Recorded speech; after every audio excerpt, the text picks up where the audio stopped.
স্বাগতম বন্ধুরা, রহস্য প্রাচীরের আরো একটি নতুন ভিডিওতে। আজকের ঘটনাটি এমন এক ফ্লাইটের যার যাত্রা শুরু করেছিল জার্মানি থেকে ব্রাজিলের উদ্দেশ্যে। তবে যা হওয়ার কথা ছিল মাত্র 18 ঘন্টার সফর, কিন্তু তা পরিণত হয় এক অদ্ভুত এবং অবিশ্বাস্য 35 বছরের যাত্রায়। বন্ধুরা, কল্পনা করুন একটি বিমান হারিয়ে যায় আর ফিরে আসে 3 দশকেরও বেশি সময় পরে। তবে সবচেয়ে ভয়ঙ্কর বিষয় হলো, বিমানটি যখন ফিরে আসে তখন এর প্রতিটি যাত্রী ছিল মৃত। তারা সবাই রূপ নিয়েছিল কঙ্কালে, এমনকি পাইলটও পর্যন্ত। আজকের ভিডিওতে আমরা জানবো এই ফ্লাইটের আসল রহস্য কি, এটি কি কোনো টাইম লুপে আটকে গিয়েছিল, আর সত্যি যদি পাইলট মারা গিয়েছিলেন তাহলে বিমানটি ল্যান্ড করলো কিভাবে। চলুন বন্ধুরা, রহস্যের দরজা খুলে আমরা পা দিই এক অজানা টাইম জার্নিতে।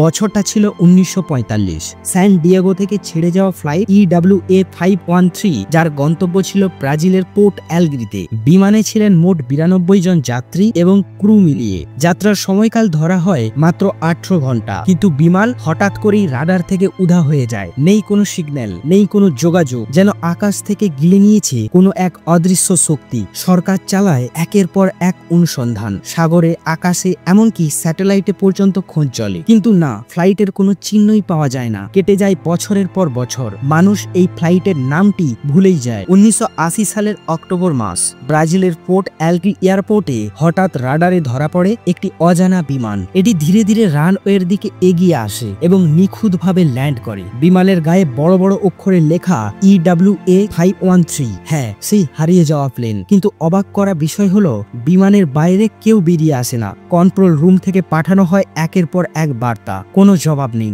তখন সিদ্ধান্ত নেওয়া হয় দরজা ভেঙে বিমানের ভেতরে ঢোকা হবে। সিকিউরিটি যখন প্লেনের দরজা খোলে, সামনে যে দৃশ্য তারা দেখতে পায় তা কোনো দুঃস্বপ্নকেও হার মানায়। বিমানের প্রতিটি আসনে বসে আছে কঙ্কাল। হ্যাঁ বন্ধুরা, প্রতিটি যাত্রী আর ক্রু সদস্য বহু বছর আগেই মারা গিয়েছিলেন। আর সবচেয়ে গা শিউরে ওঠার ব্যাপার, পাইলটের চেয়ারে বসেছিলেন একজন কঙ্কাল, যার হাত এখনো ছিল কন্ট্রোল প্যানেলে। তাহলে প্রশ্ন উঠতেই পারে, মৃত পাইলট কি করে এই বিমান চালিয়ে এত নিখুঁতভাবে ল্যান্ড করেছিলেন? পরবর্তীতে এই ঘটনাটিকে ঘিরে অনেক তদন্ত শুরু হয়। অনেক প্যারানরমাল ইনভেস্টিগেটর এই ঘটনাটিকে টাইম লুপের শিকার বলে ব্যাখ্যা করেন। তাদের মতে বিমানটি আটকে গিয়েছিল এক টাইম জোনে, যেখানে সময় ছিল আমাদের পৃথিবীর তুলনায় অনেক ধীর। বিমানটির জন্য সময় চলেছিল মাত্র 18 ঘন্টা, কিন্তু পৃথিবীতে কেটে গেছে 35 বছর। তাই বিমানে থাকা লোকেরা তাদের সময় অনুযায়ী জীবিত ছিলেন, কিন্তু পৃথিবীতে ফিরে এসেই সেই সময়ের পার্থক্যের কারণে সবাই তাৎক্ষণিকভাবে মৃত্যুবরণ করেন।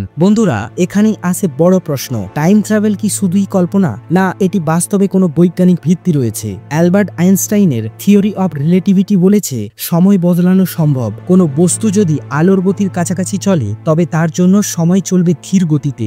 এই থিওরি প্রমাণ করতে অনেক এক্সপেরিমেন্টও হয়েছে।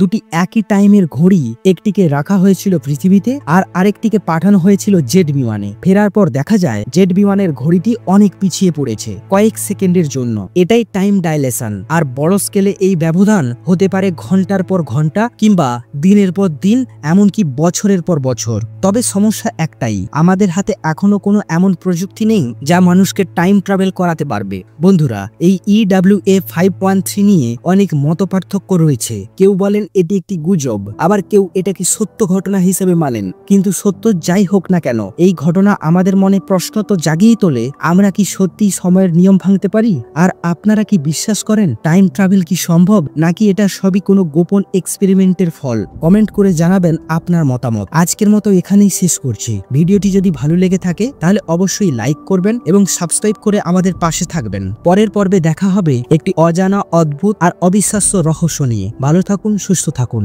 ধন্যবাদ।